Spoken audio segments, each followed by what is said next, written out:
എല്ലാവർക്കും നമസ്കാരം. ഞാൻ സരിത മഹേശ്വരൻ. ഇന്ന് ശ്രീമദ് വാൽമീകി രാമായണത്തിൻ്റെ ബാലകാണ്ഡത്തിലെ 45-ാമത്തെ സർഗം നമ്മൾ ആരംഭിക്കുകയാണ്. ഇവിടെ കഴിഞ്ഞ ദിവസം നമ്മൾ പറഞ്ഞു നിർത്തിയത് ഗംഗാ നദിയുടെ ഭൂമിയിലേക്കും പാതാളത്തിലേക്കുമൊക്കെ ഉള്ളതായ അവതരണം, ഇറങ്ങി വരവ്, അതിനെ പറ്റിയിട്ടാണ്. ആ കഥ കേട്ടാലും പറഞ്ഞാലും ഒക്കെ ഉള്ളതായ മാഹാത്മ്യത്തെ പറ്റിയൊക്കെ പറഞ്ഞു നിർത്തി. അങ്ങനെയാണ് വിശ്വാമിത്രൻ കുട്ടികളെ, ശ്രീരാമനെയും ലക്ഷ്മണനെയും ഒക്കെ സന്ധ്യാവന്തനത്തിനൊക്കെ ആയിട്ട് പറഞ്ഞയച്ചത്. അതിനുശേഷം എന്താണ് ഉണ്ടായതെന്ന് നോക്കാം. 1-ാമത്തെ ശ്ലോകം നോക്കാം. വിശ്വാമിത്രവച ശ്രുത്വാ രാഘവ സഹ ലക്ഷ്മണ വിസ്മയം പരമം ഗത്വാ വിശ്വാമിത്രമഥബ്രവീത്. രാഘവ സഹ ലക്ഷ്മണ വിശ്വാമിത്രവച ശ്രുത്വാ, വിശ്വാമിത്രന്റെ വാക്കുകൾ കേട്ടിട്ട് രാഘവനും ലക്ഷ്മണനും, ശ്രീരാമനും ലക്ഷ്മണനും അവരെങ്ങനെയായി തീർന്നു? വിസ്മയം പരമം ഗത്വ, ഭയങ്കര അത്ഭുതമായി തീർന്നു. ഇങ്ങനെയൊക്കെ ഇവിടെ സംഭവിച്ചിട്ടുണ്ട് അല്ലേ? ഗംഗാനദി ഇങ്ങനെയൊക്കെയാണ് അല്ലേ ഭൂമിയിലേക്കും പാതാളത്തിലേക്കും ഒക്കെ എത്തിയത് എന്നുള്ള ആ ഒരു കാര്യം ആലോചിച്ചുകൊണ്ട് അത്ഭുത പരതന്ത്രരായിട്ട് കുറച്ചു നേരം ഇങ്ങനെ നിന്നു. എന്നിട്ട് വിശ്വാമിത്രം അഥ അബ്രവീത്, വിശ്വാമിത്രനോട് അതിനുശേഷം ഇങ്ങനെ പറഞ്ഞു. അപ്പൊ കഥ കേട്ടിട്ട് കുറച്ചു നേരം എല്ലാവരും ഇങ്ങനെ അന്താളിച്ച് നിന്നിട്ടുണ്ടാവണം. അതിനുശേഷം ഇവർ രണ്ടുപേരും കൂടിയിട്ട് വിശ്വാമിത്രനോട് പറയാണ്. അതാണ് 2-ാമത്തെ ശ്ലോകം. അത്യദ്ഭുതമിദം ബ്രഹ്മൻ കഥിതം പരമം ത്വയാ ഗംഗാവതരണം പുണ്യം സാഗരസ്യാപി പൂരണം. അല്ലയോ ബ്രഹ്മൻ, അല്ലയോ ബ്രഹ്മർഷേ വിശ്വാമിത്രമുനെ, വളരെ അത്ഭുതകരമായിട്ടുള്ള ഈ കഥ അങ്ങ് വളരെ ഭംഗിയായിട്ട് ഞങ്ങൾക്ക് പറഞ്ഞു തന്നു കേട്ടോ, യാതൊരു സംശയവുമില്ല. ഇതം അത്യദ്ഭുതം, ഈ ഒരു കഥ, ഗംഗയുടെ വരവ്, ആ ഒരു കഥ വളരെ അത്ഭുതകരമായിട്ട് തോന്നുന്നു. കുറേ നേരമായിട്ട് ആ കഥ കേട്ടുകൊണ്ടിരിക്കുമ്പോൾ ആ കഥയിൽ അങ്ങോട്ട് മുങ്ങിപ്പോയതുപോലെ തോന്നുകയാണ്. അത് വളരെ അത്ഭുതകരമായിരിക്കുന്നു ഈ ഗംഗയുടെ വരവ്. അങ്ങ് ത്വയാ പരമം അത്യദ്ഭുതം കഥിതം, അതങ്ങ് വളരെ ഭംഗിയായിട്ട് ഒരു തരി പോലും അതിൻ്റെ ഭംഗി ചോർന്നു പോകാതെ ഞങ്ങൾക്ക് പറഞ്ഞു തരുകയും ചെയ്തു. ഇതൊക്കെ സംഭവിച്ച കാര്യങ്ങളാണ് എന്നാണല്ലോ വിശ്വാമിത്ര മഹർഷി പറയണത്. ആ കഥ അങ്ങ് ഒരൊറ്റ തരി പോലും അതിൻ്റെ സൗന്ദര്യം പോവാതെ, അത്ഭുതം കളയാതെ ഞങ്ങൾക്ക് പറഞ്ഞു തരുകയും ചെയ്തു. അതാണ് ഗംഗാവതരണം പുണ്യം. ആ കഥയാണ് പുണ്യമായിട്ടുള്ള ഗംഗാവതരണം. അത് ഭൂമിയിലേക്ക് വരിക മാത്രമൊന്നുമല്ല, സാഗരസ്യ പൂരണം അഭി, സാഗരത്തിൽ എത്തിച്ചേർന്നത്. സമുദ്രം എങ്ങനെയാണ് ഉണ്ടായത്? സമുദ്രമല്ല, സാഗരമാണ്. സാഗരമുണ്ടായത് എങ്ങനെയാണ്? അപ്പോൾ അങ്ങനെ ആലോചിച്ച് നോക്കുമ്പോൾ സാഗരവും സമുദ്രവും ചിലപ്പോൾ ഒന്നായിരുന്നിട്ടുണ്ടാവില്ല. സഗരന്മാർ കുഴിച്ചുണ്ടാക്കിയതാണ് സാഗരം, സാഗരപുത്രന്മാർ. അപ്പുറത്ത് സമുദ്രം വേറെ ഉണ്ട് താനും. അപ്പോൾ പിന്നീട് ഇത്ര വിസ്തൃതമായിട്ടുള്ള പ്രദേശങ്ങൾ, വെള്ളം ഉൾക്കൊള്ളുന്നതായ പ്രദേശങ്ങൾക്കൊക്കെ ഈ 2 പേരുകളും മാറ്റി മറിച്ചും പറയാൻ തുടങ്ങിയിട്ടുണ്ടാവണം. അങ്ങനെയാണ് ഈ സാഗരവും സമുദ്രവും ഒക്കെ ഒന്നായത് എന്ന് വേണമെങ്കിൽ അനുമാനിക്കാം. അങ്ങനെ ആ ഒരു കഥ, അതായത് ഗംഗ എങ്ങനെയാണ് സാഗരത്തിലേക്ക് വന്നു ചേർന്നത്, എങ്ങനെയാണ് പാതാള ലോകത്തെത്തിയത് എന്നുള്ള കഥയൊക്കെ അണുവിട ചലിക്കാതെ അങ്ങ് ഞങ്ങൾക്ക് വളരെ വിസ്തരിച്ച് പറഞ്ഞു തരികയും ചെയ്തു. ഇനി ഞങ്ങളിത് രാത്രി കടക്കാൻ പോവുകയാണ് എന്നൊക്കെ പറയാണ്. 3-ാമത്തെ ശ്ലോകം നോക്കാം. ക്ഷണഭൂതേവ നൗരാത്രി സംവൃത്തേയം പരന്തപ ഇമാം ചിന്തയതോ സർവാ നിഖിലേന കഥാം തവ. അടുത്ത ശ്ലോകം കൂടി നോക്കാം.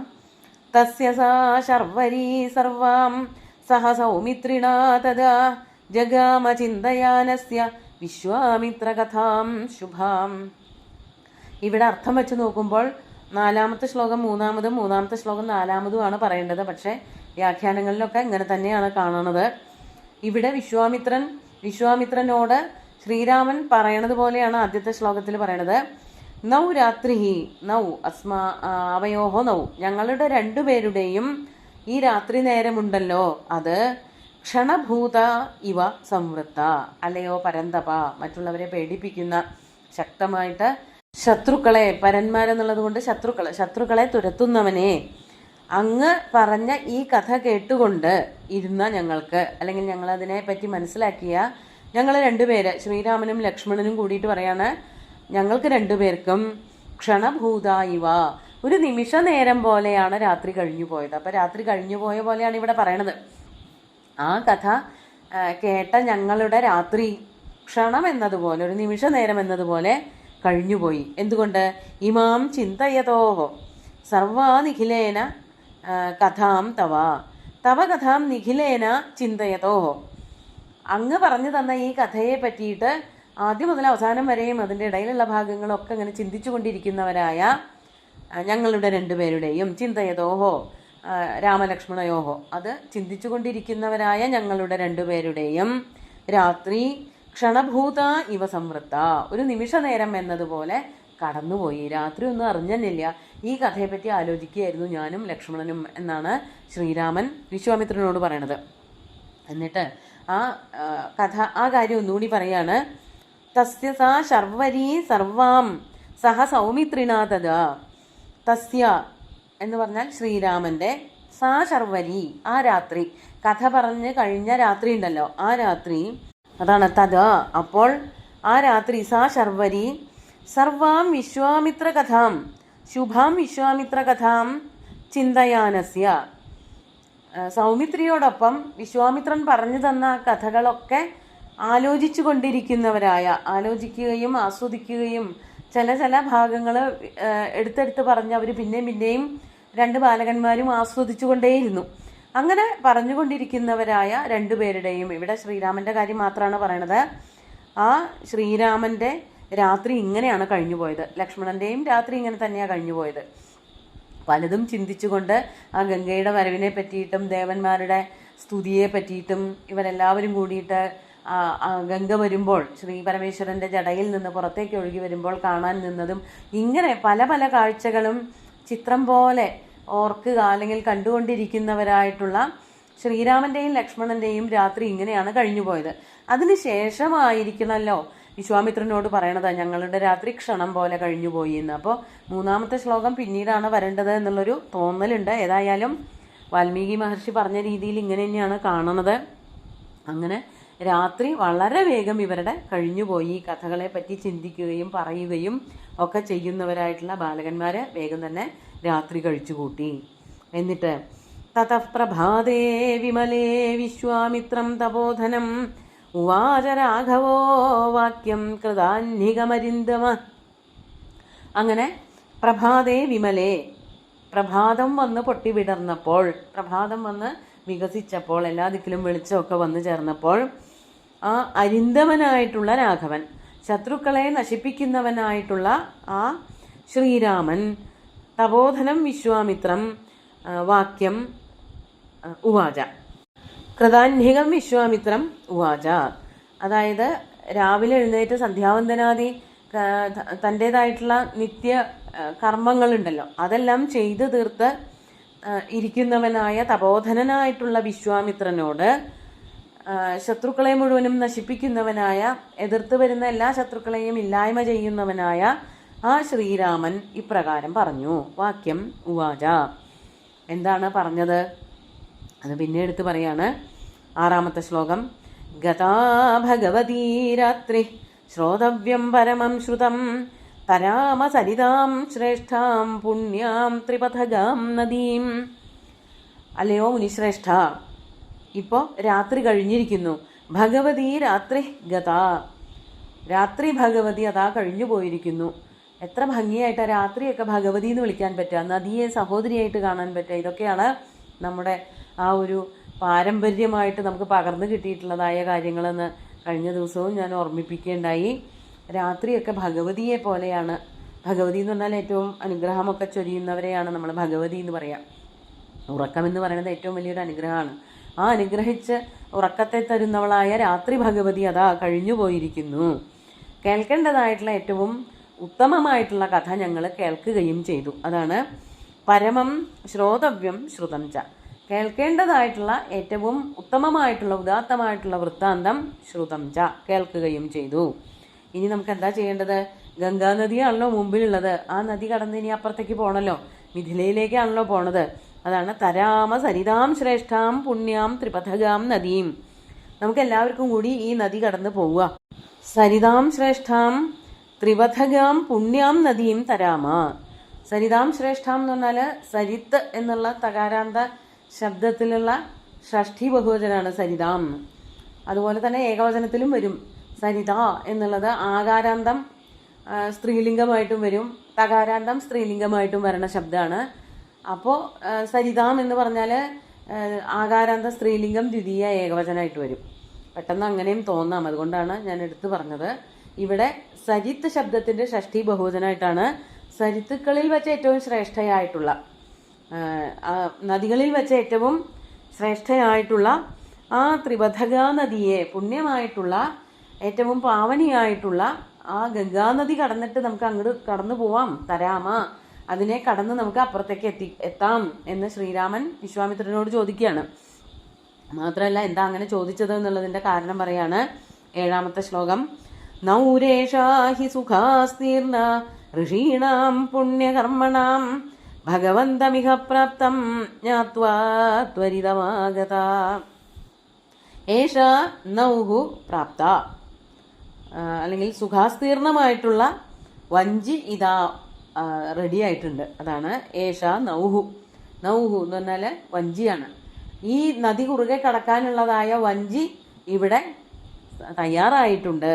എങ്ങനെയുള്ളതാണ്? സുഖാസ്തീർണ, ഇരിക്കാനൊക്കെ നല്ല ഇരിപ്പിടമൊക്കെ ഒരുക്കിയിട്ടുള്ള, നല്ല സുഖമായിട്ട് ഇരുന്ന് പോകാവുന്ന, യാത്ര ചെയ്യാവുന്ന പീഠങ്ങളൊക്കെ ഇട്ട അങ്ങനെയുള്ളൊരു വഞ്ചി അതാ തയ്യാറായി കിടക്കുന്നു. അത് കൊണ്ടുവന്നത് ആരാണ്? ഇത് പുണ്യകർമ്മണാം ഋഷീണാം നൗഹു, നല്ല പുണ്യകർമ്മങ്ങളൊക്കെ ചെയ്യുന്നവരായിട്ടുള്ള ഋഷിമാരെ കൊണ്ടിട്ടിരിക്കുന്നതായിട്ടുള്ള വഞ്ചിയാണ്. അവരുടെ വഞ്ചിയായിരിക്കണം. പുണ്യകർമാക്കളായിട്ടുള്ള ഋഷിമാര് അങ്ങ് ഇവിടെ വന്നിട്ടുണ്ട് എന്നറിഞ്ഞിട്ട്, അതാണ് ഭഗവന്തം ഇഹപ്രാപ്തം ജ്ഞാത്വാ ത്വരിതം ആഗതാഹ. ഋഷിമാരെല്ലാവരും അങ്ങ് ഇവിടെ വന്നിട്ടുണ്ട്. അതായത് വിശ്വാമിത്രൻ എന്ന് പറഞ്ഞാൽ സാധാരണക്കാരനായിട്ടുള്ളൊരു ഋഷിയല്ല. അദ്ദേഹം അധികവും ഇവിടെ ഒന്നും ഉണ്ടാവില്ല പറഞ്ഞു. കൗശികി നദിയുടെ തീരത്തിരുന്ന് തപസ് ചെയ്യാണ്. അങ്ങനെയുള്ള ഭഗവാൻ നാട്ടിലെത്തിയിട്ടുണ്ട്, 2 ബാലകന്മാരെയും കൂട്ടിയിട്ട് സഞ്ചരിക്കുന്നുണ്ട് എന്നുള്ളതൊക്കെ മനസ്സിലാക്കിയിട്ട് അങ്ങയെ കാണാൻ വ്യഗ്രതയോടുകൂടി വരുന്നവരായിട്ടുള്ള ഋഷിമാര് അവരതാ നല്ലൊരു വഞ്ചി ഗംഗാനദിയിൽ തയ്യാറാക്കിയിട്ടിരിക്കുന്നു. നല്ല സുഖമായിട്ടിരുന്ന് യാത്ര ചെയ്യാവുന്നൊരു വഞ്ചിയാണത്. അങ്ങ് വന്നു. ഭഗവന്തം പ്രാപ്തം, ഭഗവന്തം ഇഹ പ്രാപ്തം, ഇഹ എന്ന് പറഞ്ഞാൽ ഇവിടെ, ഈ നദീതീരത്ത്, പ്രാപ്തം ഭഗവന്തം ജ്ഞാത്വ, അങ്ങ് ഇവിടെ വന്നിട്ടുണ്ട് എന്ന് മനസ്സിലാക്കിയിട്ട് ഋഷയ ത്വരിതമാഗതാഹ, ഋഷിമാരെല്ലാവരും വേഗം തന്നെ എന്നാ ആ ഭാഗ്യം കിട്ടിക്കോട്ടെ എന്ന് വിചാരിച്ച് എല്ലാവരും വന്നിട്ടുമുണ്ട്. നമുക്ക് ഇനി എന്ത് ചെയ്യാം? ഈ വഞ്ചിയിലേക്ക് കടക്കാം എന്ന് പറയാണ്. 8ാമത്തെ ശ്ലോകം കൂടി ചൊല്ലാം. തസ്യ തദ്വചനം ശ്രുത്വാ രാഘവസ്യ മഹാത്മനഃ സന്താരം കാരയാമാസ സർഷിസംഘസ്യ കൗശിക. തസ്യ തദ്വചനം ശ്രുത്വാ, തസ്യ രാഘവസ്യ വചനം ശ്രുത്വാ മഹാത്മനഃ, തസ്യ ആ മഹാത്മാവായിട്ടുള്ള ശ്രീരാമന്റെ വാക്കുകൾ കേട്ടിട്ട് കഴിഞ്ഞില്ല. സർഷിസംഘസ്യ മഹാത്മനഃ രാഘവസ്യ, തസ്യ രാഘവസ്യ വചനം ശ്രുത്വാ. ഋഷിമാരോട് കൂടിയിട്ടാണ് ശ്രീരാമൻ ഈ കാര്യം പറയണത്. കാണാനായിട്ട് വന്നിട്ടുള്ള ഋഷിമാരുണ്ട്, അതോടൊപ്പം തന്നെ മിഥിലാപുരിയിലേക്ക് ഇവരുടെ കൂടെ പുറപ്പെട്ട ഋഷിമാരൊക്കെ ഉണ്ടല്ലോ, അവരോട് എല്ലാവരോടും കൂടി ചേർന്നുകൊണ്ട് ശ്രീരാമൻ പറയുകയാണല്ലോ ചെയ്തത്, നമുക്കിനി വഞ്ചിയിൽ കയറിയിട്ട് ഈ നദി കടന്ന് അപ്പുറത്തേക്ക് കടക്കാമെന്ന്. അങ്ങനെയുള്ള ആ ഋഷിമാരുടെയും ശ്രീരാമന്റെയും ഒക്കെ പ്രേരണ കാരണം വിശ്വാമിത്രൻ വഞ്ചിയിൽ കയറിയിട്ട് സന്താരം കാരയാമാസ, ഗംഗാനദി കടന്ന് അപ്പുറത്തേക്ക് എത്തി. അപ്പോൾ വിശ്വാമിത്രനും മറ്റു ഋഷിമാരെ കാണാൻ വന്നിട്ടുള്ള ആൾക്കാര്, ശ്രീരാമൻ, ലക്ഷ്മണൻ എല്ലാവരും കൂടി ചേർന്നുകൊണ്ട് ഗംഗാനദി തരണം ചെയ്ത് മറുകരയിലേക്ക് എത്തിച്ചേർന്നു എന്നാണ് പറയണത്. ബാക്കി കഥകൾ അടുത്ത ദിവസം നോക്കാം. ഇന്നത്തെ ശ്ലോകങ്ങൾ ഒന്നുകൂടി ചൊല്ലാം.